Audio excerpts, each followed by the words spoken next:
Hi Subhash, good morning and welcome on your PDA. Good morning sir.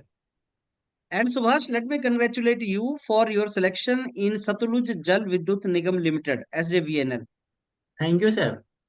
Subhash, आप एक mechanical engineer हैं और मैं आपसे इंटरेक्शन करूंगा एंड हम जानेंगे कि आपकी जर्नी कैसी रही अभी तक की और आपने किस तरीके से इस एग्जाम को निकाला। स्पेशली इंटरव्यू एक्सपीरियंस हम काफी डिटेल में रिकॉर्ड करेंगे। So Subhash, I start with your brief background. Please tell my viewers, आप कहाँ से बिलोंग करते हैं, आपकी ग्रेजुएशन कौन से कॉलेज से हुई और उसके बाद की जर्नी आपकी कैसी रही, जिसमें आप प्लीज ये जरूर बताएं कि आपने कौन कौन से एग्जाम लिखे, किन किन एग्जाम में आपका नहीं हुआ, आपने क्या प्रॉब्लम्स फेस की और जब तक आपकी सिलेक्शन नहीं हुई तब तक आप क्या कर रहे थे। Yes sir. सर मेरा नाम सुभाष तोमर है। मैं देहरादून उत्तराखंड से हूँ। मेरा schooling education Uttarakhand board home town से हुआ है, जीआईसी हटाल देहरादून। उसके बाद मैंने ग्रेजुएशन मैकेनिकल इंजीनियरिंग में एनआईटी उत्तराखंड से किया है सर। ओके। हम्म। 2019 में पास आउट हूँ सर, मैकेनिकल इंजीनियरिंग। ओके। उसके बाद सर मैंने गेट एग्जाम लिखा 2022। हम्म। आफ्टर गेट एग्जाम सर मैं आईआईटी धनबाद में एमटेक में एडमिशन ले लिया, हम्म। मशीन डिजाइन में सर, ओके। स्पेशलाइज इन मशीन डिजाइन। ओके। मैं मेरा एमटेक सर 2022 में खत्म हुआ। हम्म। उसके बाद सर मैं फिर से एग्जाम की तैयारी करने लगा। सबसे ओके। पहला जो मेरा एग्जाम था सर वो एटीसी था, एयर ट्रैफिक कंट्रोल। हम्म। उसमें उसमें सर मेरा हुआ नहीं है। ओके। उसके बाद ओके। सर मेरा एसएससी जेई था। हम्म। नहीं सर, एसएससी जेई से पहले एचपीसीएल एग्जाम हुआ था सर, नवंबर में हम्म। ना। तो हम्म। एचपीसीएल एग्जाम की तैयारी कर रहा था मैं। ओके। तो पैरेलली जेई की भी कर रहा था, एसएससी जेई की भी। तो हम्म। अनफॉर्चुनेटली मेरा एचपीसीएल में नहीं हुआ सिलेक्शन। ओके। तैयारी पैरेलली चल रही थी सर, तो मैंने एसएससी जेई भी दिया था। हम्म। 14 नंबर को एसएससी जेई था। तो ओके। एसएससी जेई का मेरा प्री क्लियर हो गया था। ओके। उसके बाद सर मेरा एग्जाम डीआरडीओ का था, डीआरडीओ मेंस का एग्जाम, दिसंबर में, 11 दिसंबर को। फिर हम्म। सर मैंने वो एग्जाम लिखा हम्म। और वो भी सर मेरा क्लियर हो गया था, मेंस, हम्म। डीआरडीओ साइंटिस्ट भी का। ओके। उसके बाद सर गेट एग्जाम था फरवरी में हम्म। 2023। फिर मैंने गेट हम्म। एग्जाम लिखा। गेट एग्जाम की मैं हम्म। प्रिपरेशन कर नहीं पाया था, मतलब प्रॉपर एग्जाम उसके लिए, क्योंकि सर इतने इतने सारे बीच में एग्जाम आ गए थे। तो हम्म। सर फिर और उसके बाद सर मेरा मेंस, उसका जो एसएससी जेई का एग्जाम था ना, उसका मेंस भी था 26 फरवरी को। तो मैंने गेट में हम्म। फोकस ना करके एसएससी जेई पे हम्म। फोकस किया था।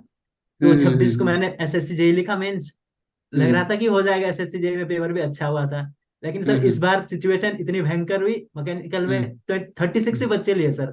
660 हम्म। पोस्ट थी, मतलब कंबाइन आती है ना हम्म। Sir, electrical mechanical. और हम्म। सरप्राइज नहीं हुआ उसमें, मैं बहुत, मैंने कहा ये क्या हो गया सर। मुझे लग रहा था कि हम्म। हो जाएगा इस बार, पेपर भी अच्छा हुआ था मेंस का। हम्म। फिर उसके बाद उसका रिजल्ट भी आ गया था तब तक, डीआरडीओ का हम्म। साइंटिस्ट भी का ना सर। तो हम्म। मेरा मेंस क्लियर हो गया था। तो इंटरव्यू के लिए हम्म। बुलाया था उन्होंने। फिर मैं सर्च हम्म। करने लगा कि अब मैं इंटरव्यू गाइडेंस कहाँ से लूँ, हम्म। क्योंकि सर रिटर्न वगैरह तो ठीक ही था, पहले कोचिंग की थी हम्म। ग्रेजुएशन, उसके बाद ना बीटेक के बाद 1 साल हम्म। कोचिंग लिया था सर। तो रिटर्न तो हम्म। ठीक था।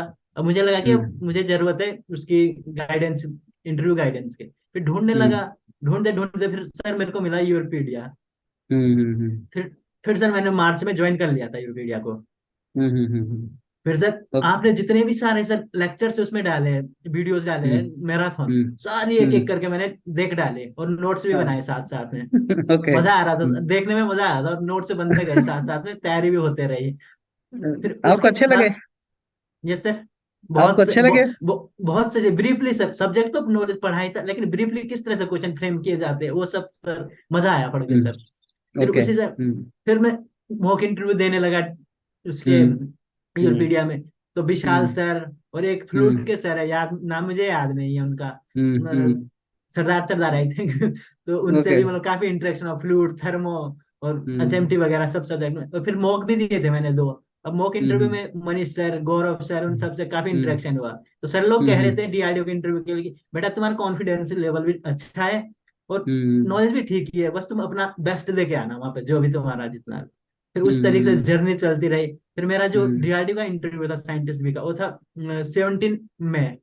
हम्म। तो गया मैं डीआरडीओ का इंटरव्यू देने। तो हम्म। इंटरव्यू में ठीक ही हुआ, लेकिन अनफॉर्चुनेटली मेरा लास्ट में नहीं हुआ डीआरडीओ में भी। अच्छा। Yes sir. तो हम्म 24 मई को आया था रिजल्ट एसएससी जेई का, हम्म उसमें भी हम्म नहीं हुआ फाइनल सिलेक्शन।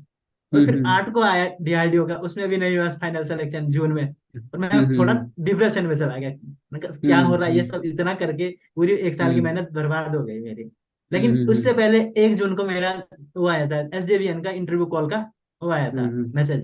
एग्जाम तो ओके। इसका मार्च मार्च में हो गया था सर। क्योंकि सर मैं पैरेलली करते जा रहा था तैयारी, जो भी मतलब टेक्निकल से एग्जाम आ रहे थे साथ में उनका सब देते जा रहा था। क्योंकि सर मैं ESC GATE JE previous year लगाते जा रहा था, और जो नोट्स थे वो भी पढ़ते जा रहा था साथ साथ। तो जो भी पैरेलली एग्जाम आते रह रहा था, मतलब टेक्निकल एग्जाम उसे दे रहा था। तो ओके। तब तक उसका एसजीबीएन का भी एक को मेरा वो आ गया था कि आपको हम्म शॉर्टलिस्टेड किया गया, इंटरव्यू के लिए बुलाया गया है। हम्म फिर उस पे हम्म लग गया मैं, हम्म एसएससी जो एसजेबीएन का था मेरा, उस पे फिर हम्म तैयारी करता रहा, इंटरव्यू की करता रहा। हम्म फिर हम्म उसका जो इंटरव्यू था मेरा वो था एक एक को 1 जुलाई को। हम्म मेरा जो इंटरव्यू था वो शिमला, हेडक्वार्टर इनका जो मेन है सतलुज जल विद्युत निगम हम्म का, वो शिमला में था। तो एक को मेरा इंटरव्यू था वहाँ शिमला में। ओके। Yes sir. ओके। मैं जब अच्छा। अच्छा सुभाष, इंटरव्यू का डिटेल में मैं अभी आपसे पूछता हूँ, लेकिन यस सर। आपने ये बताया कि आपने गेट लिखा था, गेट कितनी बार लिखा था आपने? सर मेरा गेट 4 बार क्वालिफाई है, 2020 अ- से कंटिन्यू लिखते जा रहा हूँ। आप उसकी डिटेल हमें बता सकते हैं, क्योंकि स्टूडेंट्स के लिए बहुत काम की होगी वो। आपकी ग्रेजुएशन कब हुई और आपने गेट कब कब लिखा और कितना स्कोर आता रहा आपका? 2019 में सर गेट ग्रेजुएशन कंप्लीट हुई, और उस समय मैंने फाइनल ईयर में गेट लिखा था, लेकिन सर क्वालिफाई नहीं हुआ मेरा। अच्छा। फिर ओके। 2020 में मैंने कोचिंग ली सर। अच्छा। फिर उसके बाद गेट लिखा सर। ओके। तो उससे जो गेट स्कोर था मेरा, उससे मेरे को आईआईटी धनबाद मशीन डिजाइन मिला था सर, अच्छा। 2020 के गेट स्कोर से। ओके। यस। और उसके बाद कितना स्कोर आया था उस टाइम जब सर धनबाद मेरे मिला? मेरे 35 के अराउंड मार्क्स आए थे sir. Okay. Yes sir. Okay फिर उसके बाद? उसके बाद सर 21 में ऑनलाइन क्लासेस चल रही थी। हम्म। कोविड, ड्यू टू कोविड चल रहा था ना उस समय सर। हाँ जी हाँ जी। और मेरा सर अल्टीमेट एम भी मुझे पीएसयू में जाना था सर। ओके। मेरा ग्रेजुएशन के बाद तक मुझे पीएसयू में जाना है मतलब सर। तो साथ हम्म में एमटेक भी चल रही थी और तैयारी भी कर हम्म रहा था। फिर ओके। 2021 का गेट भी लिखा, लेकिन सर प्रॉपर हम्म तैयारी कर नहीं पा रहा था, पैरेलल उधर एग्जाम्स चल रहे थे आईआईटीज के, वो भी तो फिर कुछ कर आईआईटी लाइक स्कोर नहीं आ पा रहा था, मतलब वही चल हम्म रहा था 40 45 35 के आसपास सर। हम्म। फिर 22 में फिर गेट लिखा सर मैंने। ओके। 22 का जो गेट स्कोर था सर, उससे मेरे को उसमें शॉर्ट लिस्टेड हुआ सर, जो डीआरडीओ का साइंटिस्ट भी का था ना सर। हम्म। गेट से शॉर्ट लिस्टेड हुआ था, उसमें शॉर्ट लिस्टेड हो गया था सर मैं ओके। 2022 में। यस हम्म सर। फिर ओके। अभी 2023 का सर मैंने आपको बताया कि इतने सारे एग्जाम आए बीच में, तो मैं उतना बढ़िया दे नहीं पाया मतलब, लेकिन क्वालिफाई हो गया था फिर भी सर मैं। ओके। तो कंटिन्यूअसली 4 साल मेरा गेट क्वालिफाई है सर, 2021 22 23। और ऑब्जेक्टिव हम्म एक ही था गेट लिखना, कि मुझे पीएसयू चाहिए सर। अच्छा सुभाष, ये बताओ कि जो एफजेबीएनएल है ये तो गेट के थ्रू नहीं हुआ ना आपका? Yes sir. नहीं हुआ। गेट के थ्रू था क्या? नहीं नहीं नहीं सर, इसका रिटर्न तो था सर, मार्च इसके मार्च में इसके रिटर्न था। इसके रिटर्न एग्जाम के बारे में कुछ बताओ, ये कैसा था? सर इसका जो रिटर्न एग्जाम था सर, जो एसएससी जेई के क्वेश्चन जिस तरह से होते हैं ना सर, हम्म। उसी लेवल के क्वेश्चन थे सर, मतलब मैक्सिमम क्वेश्चन थ्योरेटिकल टाइप थे। ओके। न्यूमेरिकल बहुत ही कम न्यूमेरिकल्स थे। हम्म तो अगर गेट के एग्जाम से इसको कंपेयर किया जाए तो कहाँ पे स्टैंड करता है ये? सर गेट के अमाउंट से बहुत ही बिलो है सर। गेट में तो सर 2 2 मार्क्स के क्वेश्चन जो होते हैं वो बहुत परेशान करते हैं, क्योंकि अब आता भी है हमको, और लास्ट में जाके हम्म आंसर गलत आ गया तो फिर बहुत ही मुश्किल काम हो जाता है। अब सर इसमें जो हम्म न्यूमेरिकल से भी है वो फॉर्मूला बेस्ड न्यूमेरिकल से आते हैं। ओके। रेयर क्वेश्चन हो गए सर, बहुत ही कम क्वेश्चन ऐसे जो कि हमें नहीं कर पाते न्यूमेरिकल, क्योंकि सर कैलकुलेटर अलाउ नहीं होता इसमें। हम्म बस सर इसमें एक टाइम का बहुत इशू है सर, टाइम मैनेज करना बहुत जरूरी है, क्योंकि सर क्वेश्चन काफी है, 150 क्वेश्चन होते हैं ना सर, 120 टेक्निकल और फिर 30 हम्म क्वेश्चन नॉन टेक भी। तो इसमें जो हमारा हम्म मेजर पार्ट है वो फोकस इसमें होना चाहिए, एक्यूरेसी और स्पीड में सर, क्योंकि पेपर छूट जाता हम्म है सर उसमें। अच्छा ये बताइए सुभाष, कितने टाइम लोगों को इंटरव्यू के लिए बुलाया गया था? सर 1:5 में बुलाया sir. Okay. Yes sir. 5 times लोगों को, हाँ? 1 सीट के लिए 5 स्टूडेंट्स को बुलाया था सर उन्होंने इंटरव्यू के लिए। और कितनी सीट्स थी, स्पेशली सर मैकेनिकल की? 30 30 सीट थी सर। मैकेनिकल की 30 सीट्स थी। Yes sir. यस। तो ये हर साल आता है क्या जीपीएन का एग्जाम? Yes sir. हर साल आता है क्या ये, एवरी ईयर? नहीं सर, दिस नहीं इज, सर, मैंने तो इसी बार ही देखा, उससे पहले अच्छा। पता नहीं। No hmm. Idea sir. Okay. अच्छा, आपने मशीन डिजाइन में किया है आईआईटी धनबाद से? Yes sir. अच्छा सुभाष, वहाँ की प्लेसमेंट के बारे में कुछ बता सकते हो? मशीन डिजाइन की प्लेसमेंट कैसी है वहाँ पे? हाँ सर, बता सकते हैं। हाँ जी। सर वहाँ का प्लेसमेंट सर, मैक्सिमम जो कंपनीज आती है सर वो आईटी सेक्टर की आती है सर। अच्छा। जिसका कोडिंग वगैरह अच्छा है तो उसका तो आईटी सेक्टर में मोस्टली हो जाएगा कंफर्म। अच्छा। और कोर ब्रांच, कोर जो होती है सर, पीएस वगैरह, वो बहुत ही कम आती है कोर। हम्म। कोर में कम ही चांस है। अब मुझे सर कोर में ही जाना था तो मैं प्लेसमेंट लिया नहीं sir. Okay. Yes okay. Sir. So अभी सुभाष, आपने मशीन डिजाइन में मास्टर्स किया है, लेकिन आप जा रहे हैं हाइडल प्रोजेक्ट की तरफ। सर मेरा जो प्रोजेक्ट था ना सर, एमटेक में, एनर्जी हम्म। मैनेजमेंट हो पावर हाइड्रोलिक सिस्टम पे ही था सर। और जो मैंने अच्छा। बीटेक में ट्रेनिंग की थी वो हाइड्रो पावर प्लांट में ही की थी सर। तो मेरा फ्लूइड अच्छा। से बहुत रिलेशन है सर, भले सर मेरा एमटेक डिजाइन से है, लेकिन फ्लूइड से भी रिलेशन काफी अच्छा है सर। गुड। अच्छा सुभाष, आप मेरे को इंटरव्यू के बारे में बताओ डिटेल में। किस तरह का इंटरव्यू हुआ था आपका? कैसे कैसे क्या क्या क्वेश्चन पूछे गए थे? Technical, non technical, HR question? क्योंकि एचआर के भी बहुत से क्वेश्चन पूछे जाते हैं इसमें, एसजीवीएनएल में। तो उसका डिटेल यस मेरे को सर। बताओ कि किस तरह का आपका गया था। Yes sir. सर हम्म। हम जब गए थे तो पहले तो हमारा डॉक्यूमेंट वेरिफिकेशन वगैरह चल रहा था वहां पे। हम्म।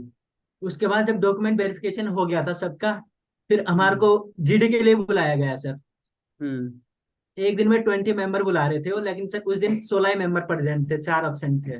ओके। तो जीडी के लिए जब उन्होंने बुलाया, अंदर बुलाया सर, तो हम्म। बीच में एक साइड सर 8 बच्चे थे, दूसरी साइड 8 बच्चे इंटरव्यू के लिए, हम्म। मतलब जो भी जीडी हम्म। जीडी के लिए।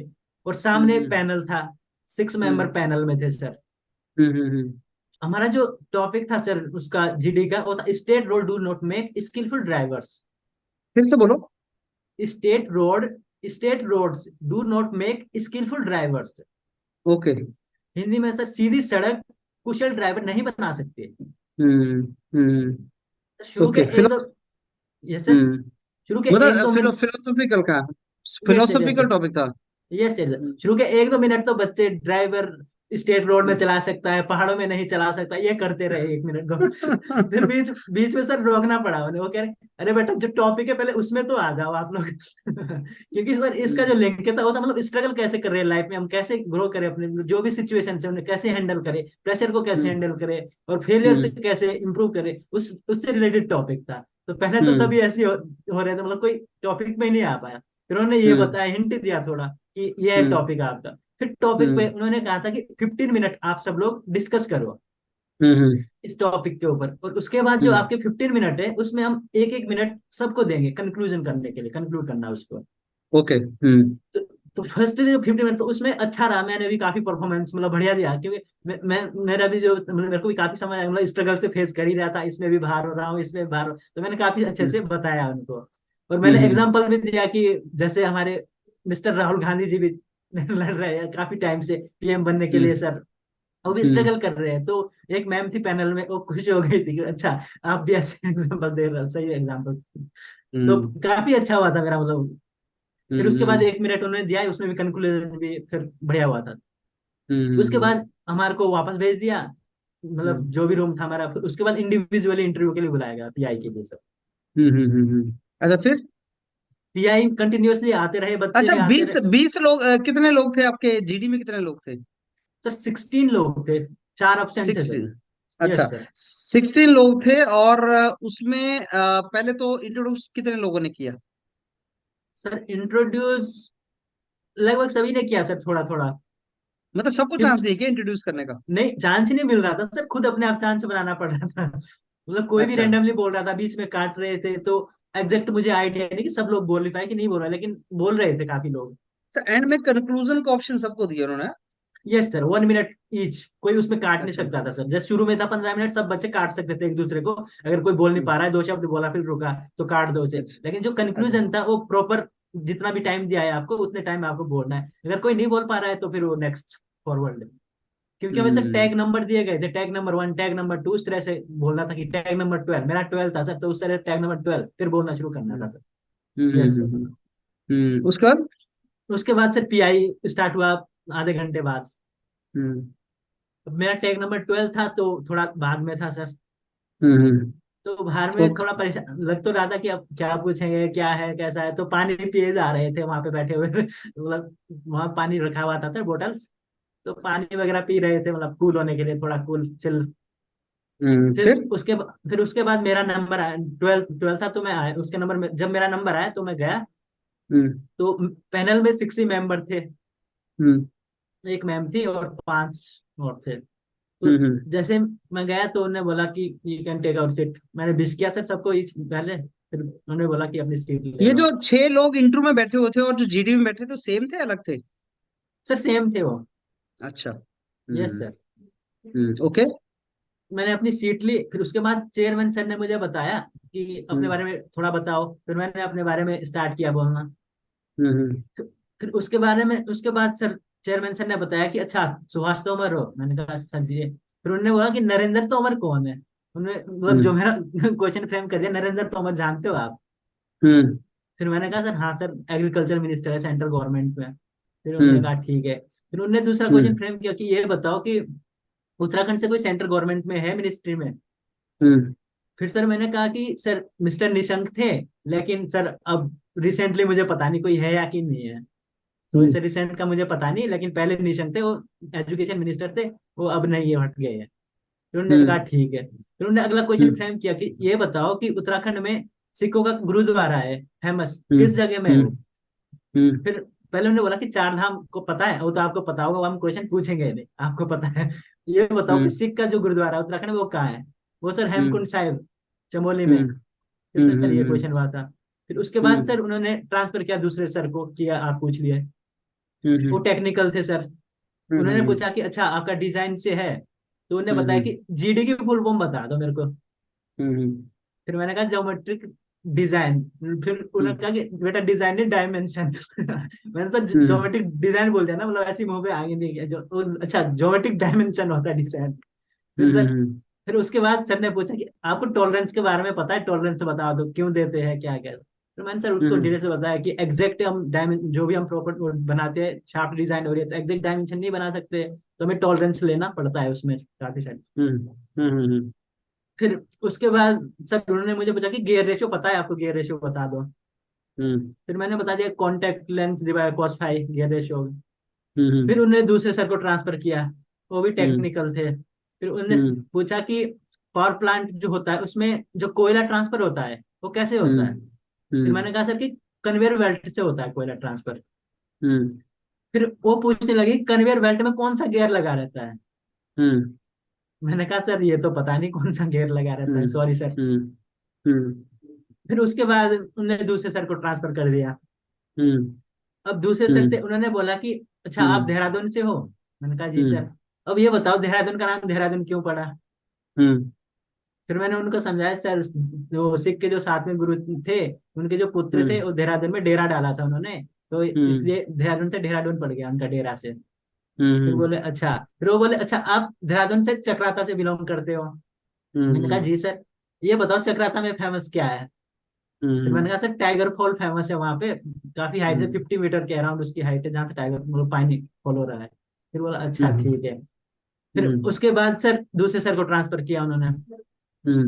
फिर दूसरे सर ने पूछा कि जो ये रिजर्वेशन है उसमें स्लाइड से बता सकते हैं आप कितने परसेंट किसका क्या है? फिर मैंने कहा हाँ सर, एससी का 15%, एसटी का 7%, और ओबीसी का 27%, ईडब्ल्यूएस का 10%। इस तरह से उन्होंने।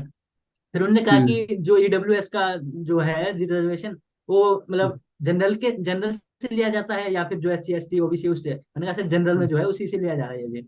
फिर उन्होंने कहा अच्छा ठीक है। फिर उसके बाद मैम के पास गए, मैम ने पूछा। अब मैम ने उठाया मेरा जो मेरा हॉबीज है, उनसे हॉबीज पूछी थी उन्होंने, हॉबी क्या क्या है।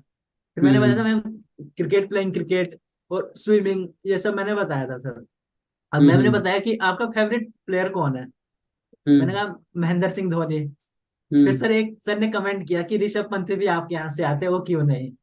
फिर मैंने कहा सर मेरे को धोनी अच्छे लगते हैं, वो कूल कैप्टन, मतलब काफी उनका नेचर अच्छा है, वो काफी सब थोड़ा डिटेल में बताया सर उन्होंने। फिर बोले ठीक है। फिर उन्होंने बताया कि स्विमिंग, आपको स्विमिंग आपने स्विमिंग कहाँ से सीखी? फिर सर मैंने कहा कि मेरा जो स्कूलिंग है वो टॉन्स नदी के नियर, मतलब जो स्कूल था वहां तक, तो हम कभी कभी वहां पे जाते थे, तो हमने सीख लिया स्विमिंग वहां पे, अच्छा लगता था। उन्होंने बोला कि हम्म हमारा भी एक प्रोजेक्ट है टॉन्स नदी में, बता सकते हैं हम्म आप कहाँ पे हो? फिर हम्म मैंने कहा कि उत्तरकाशी उसमें है सर, पुरोला उत्तरकाशी मौर्य साइड आसपास उसके। फिर हम्म बोला उन्होंने ठीक है। फिर हम्म मैम ने एक क्वेश्चन और पूछा कि आप उस समय कह रहे थे राहुल गांधी, लेकिन आपको काट दिया गया था उस समय, मतलब किसी और बच्चे ने काट दिया था उस समय बीच में, क्या कहना चाह हम्म रहे थे आप उसमें? तो मैंने कहा मैम यही कहना चाह रहा था कि जिस तरह से वो स्ट्रगल कर रहे हैं लाइफ में पीएम बनने के हम्म लिए, कंटिन्यूअसली एफर्ट लगा रहे हैं, फिर भी फेलियर मिल रहा है, उसी तरह मैम हम हम्म भी स्ट्रगल कर रहे हैं। अभी दो तीन एग्जाम में फेलियर मिला है, फिर भी लगे हैं मैम। फिर वो बोलते हम्म अच्छा ठीक है, आप भी स्ट्रगल ही कर रहे हैं। हम्म फिर फिर उसके बाद सर, सर ने बोला, एक सर थे, उनने बोला कि आप जो कांवड़ यात्रा चल रही है अभी रिसेंटली स्टार्ट हो रही है, हम्म आप उसके फेवर में या इसके अगेंस्ट में, क्या आपका ओपिनियन क्या है? हम्म फिर मैंने सर उसका आंसर डिप्लोमेटिकली दिया थोड़ा, सर अगर तो डिसिप्लिनरी अपना आस्था के हिसाब से कर रहे हैं जो भी है, तो सर हम्म अच्छा है ठीक है। अगर सर वो हम्म वैसे ही कभी जाम कहीं पे कुछ हुड़दंग कुछ भी कर रहे हैं सर, लोगों को हम्म प्रॉब्लम हो रही है उससे फेस कर रहे हैं, तो सर फिर सही नहीं है। फिर वो बोला हम्म अच्छा ठीक है। फिर उसके हम्म बाद में बोला कि आपका इंटरव्यू हो गया, आप जा सकते हो। ओके। अच्छा, यस सर। इसमें अब सुभाष मेरे को ये बताओ कि आपको क्या लगा एचआर क्वेश्चन और टेक्निकल में क्या रेशियो होगा, मतलब कितने क्वेश्चन एचआर होंगे, कितने टेक्निकल होंगे उन्होंने सर पूछा हूँ। अराउंड 60-70 तो sir as are non tech question थे। रेयर हम्म 30-40% मैं कह सकता हूँ टेक्निकल, क्योंकि सर दो दो सर ने टेक्निकल पार्ट पूछा था। कुछ क्वेश्चन अच्छा सर याद याद नहीं हो गए मेरे को, अब इतना डिटेल याद तो नहीं अच्छा। है। देखो आपने बहुत से क्वेश्चन बता दिए, लेकिन मैं कुछ पॉइंट्स बोलूंगा, क्या पता वहां से क्वेश्चन पूछे हों। मेरे को यस ये सर। बताओ कि क्या उन्होंने S J V N L as organisation से कुछ क्वेश्चन पूछे थे। नहीं सर, मेरे से एक भी क्वेश्चन नहीं पूछा ऑर्गेनाइजेशन का। ओके।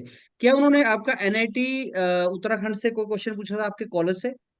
नहीं सर, कोई क्वेश्चन नहीं क्या पूछा। आपने उन्होंने आपसे बीटेक या इंटर्नशिप से रिलेटेड कुछ पूछा, या एमटेक से रिलेटेड। हाँ सर, एमटेक से प्रोजेक्ट पूछा था कि आपका प्रोजेक्ट टाइटल पूछा था, टाइटल क्या है। लेकिन ये क्वेश्चन कि एमटेक के बाद क्यों ज्वाइन करना चाहते हो, या गैप क्या है, ऐसा कोई क्वेश्चन। नो सर, ऐसा कोई क्वेश्चन नहीं पूछा अच्छा, मेरे से। क्यों S J V N L join करना चाहते हो, ये क्वेश्चन पूछा गया था। नहीं सर नहीं।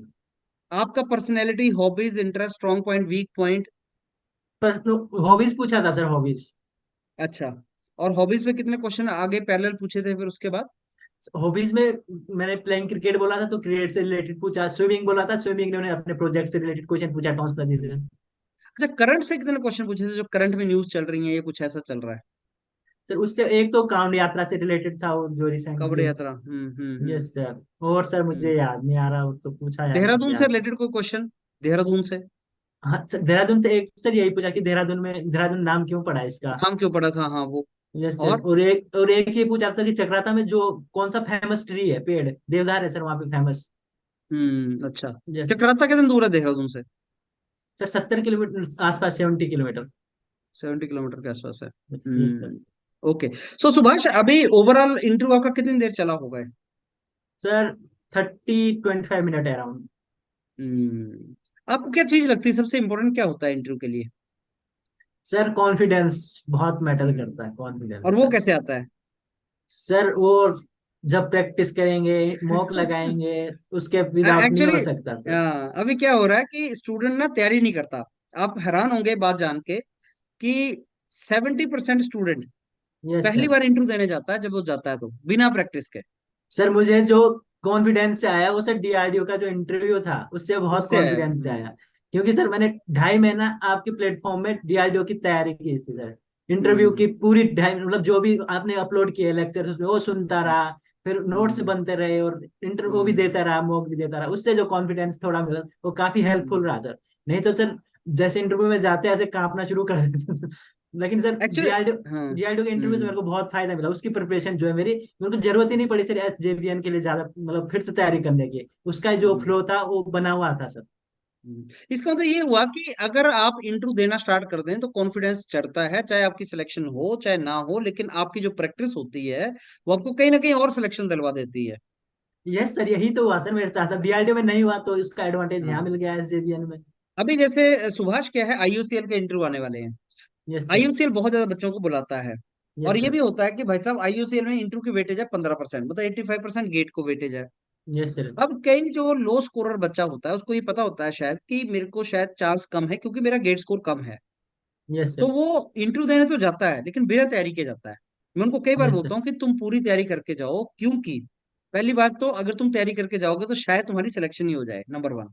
Yes sir. नंबर टू, मान लो सिलेक्शन नहीं भी होती तो जो तुम इंटरव्यू तैयारी करके दोगे वो तुम्हें अगली जगह कहीं सिलेक्शन दिलवाएगा। यस सर, अब डेफिनेटली। ये चीज जो है ना, मैं स्टूडेंट्स को बार बार बोलता हूँ लेकिन कहीं ना कहीं सारे बच्चे समझ नहीं पाते। और होता क्या है कि जब इंटरव्यू आता है तो एक हफ्ता बचता है, 7 दिन। और यस सोचो सर। आपने यस कभी सर। लाइफ में इंटरव्यू नहीं दिया और 7 ही दिन बचे हैं तुम्हारे पास, वो बहुत कम टाइम होता है। वो मतलब सर हम तैयारी हम यस हाँ। सर, हम हम्म। जितना भी सर नॉलेज गेन किए है वो सर हम अपना एक्सप्रेशन दे नहीं पाएंगे फिर सर, अगर 7 दिन ही पढ़े हैं हाँ। तो नहीं बता हाँ। पाएंगे कि हमें इतना नॉलेज है, हम ये पढ़े हैं, लेकिन हम वहाँ कुछ भी नहीं बता पाएंगे, हम साइलेंट रहेंगे क्योंकि सर हमें प्रैक्टिस नहीं की है तो फिर। प्रैक्टिस नहीं। देखो जैसे टेस्ट सीरीज होती थी पहले, टेस्ट सीरीज भी नहीं होती थी रिटन टेस्ट की। फिर बच्चे टेस्ट सीरीज लगाना स्टार्ट किए तो उनको प्रैक्टिस हुई, प्रैक्टिस हुआ तो रिटन एग्जाम में परफॉर्मेंस बढ़ा। वैसे yes practice sir. Makes a man perfect, इसमें कोई शक नहीं ये है। प्रैक्टिस यस से ही सर। बढ़ता है and that is something which is very good. Yes sir. Subhash, वैसे तो आपने सारा कुछ बता दिया है स्टूडेंट्स को, लेकिन कोई यस सर। मैसेज आप देना चाहें जो स्टूडेंट्स आपको सुन रहे हैं उनके लिए, कोई मैसेज। और आप सर मान के मैसेज। चलिए कि बहुत से बच्चे ऐसे जो जब उनको SJVNL वगैरह का इंटरव्यू कॉल आएगा तो आपका वीडियो जरूर सुनेंगे, तो आप उनको कोई मैसेज अगर देना चाहें। सर मैसेज ये है कि रिटर्न एग्जाम के लिए आपको टेस्ट सीरीज जरूरी लगाना है सर, क्योंकि ओके। उससे सर आपकी स्पीड एक्यूरेसी दोनों चेक हो जाएगा। एक्चुअल सर हमें हम्म। लगता है कि हमें सब कुछ आता है, लेकिन जब सर हम हम्म। टेस्ट परफॉर्म करते हैं तो काफी सारी सिली मिस्टेक्स कर जाते हैं, और सर टाइम टाइम मैनेजमेंट भी नहीं हो पाता है हमसे। लेकिन जब हम कंटिन्यूअसली टेस्ट सीरीज लगाएंगे तो सर टाइम मैनेजमेंट भी हो जाएगा, एक्यूरेसी भी बढ़ जाएगी, और हमें कॉन्फिडेंस भी वहीं से मिलता है सर। सही क्योंकि बात सर है। जो हमारा ऐसी कॉन्फिडेंस हमें सब कुछ आता है वो सर थोड़ा डाउट में है, क्योंकि सर वो एक्चुअल कॉन्फिडेंस नहीं है। जब हम टेस्ट हम्म। सीरीज परफॉर्म करेंगे और नंबर्स वगैरह आएंगे और वही चीजें रिपीट हो रही है कि हाँ सब दिमाग में बैठा हुआ है, तब सर हमें हम्म। एक्चुअल कॉन्फिडेंस आएगा कि हाँ अब हम कंफर्टेबल है, एग्जाम क्लियर कर सकते हैं। और वैसे ही सर सही बात। इंटरव्यू के लिए भी सर, अगर हम विदाउट प्रैक्टिस के जाएंगे तो हम अपना जो हम्म। नॉलेज है वो यूटिलाइज नहीं कर पाएंगे इंटरव्यू में। लेकिन उसके लिए हमें हम्म। इंटरव्यू में जरूरी प्रैक्टिस करना बहुत जरूरी है, इंटरव्यू सुनना और उस उनसे देखना कि क्या मिस्टेक्स कर रहा है सामने वाला बच्चा, और इंटरव्यू में इंटरेक्ट करना टीचरों के साथ। जैसे सर मैंने आपके प्लेटफॉर्म में काफी सारे मॉक दिए, उससे मेरे को काफी सारा सीखने को मिला। सर लोग कहते थे कि ये वाला पॉइंट है आपका वीक है, ये वाला स्ट्रांग है, तो जो वीक पॉइंट है सर उस पर हम काम कर सकते हैं। अगर सर हम हम्म। प्रैक्टिस ही नहीं करेंगे, इंटरव्यू देंगे नहीं पहले, उससे पहले डायरेक्ट वहीं जाएंगे, तो सर हमें अपनी वीकनेस पता नहीं होगी और हम सर हम्म। वहाँ वो पोस्ट गंवा बैठेंगे। सही बात है। सही बात है, यस बहुत सर। इंपॉर्टेंट है कि यस अपना सर। जो नॉलेज आप पढ़ते हो गेन करते हो उस नॉलेज को एक्सप्रेस करने का तरीका है टेस्ट सीरीज। उसको यस एक्सप्रेस सर। करने यस का सर। तरीका है मॉक टेस्ट, मॉक इंटरव्यूज। और जब तक आप ये mock test and mock interview नहीं दोगे तब तक आपकी टेस्टिंग नहीं होगा और वो आपको यस सर। कॉन्फिडेंस नहीं आएगा। तो कॉन्फिडेंस तो उसी से आता है, वो बिल्कुल आपकी यस बात सर। सही है। तो अगर आप तैयारी कर रहे हैं, मेहनत कर रहे हैं, तो साथ में ये चीजें करें सो दैट आप कॉन्फिडेंस में आपका आए, और वही मैटर करता है। चलिए यस सुभाष, सर। बहुत अच्छा लगा आपसे बात करके। And thank you sir. मैं आपको थैंक्स करूंगा दोबारा कि आपने टाइम दिया मेरे को। एंड हम आपको, all all my viewers and me will wish you all the very best for your profession in SJVNL। All the very best Subhash. Thank you sir, thank you very much.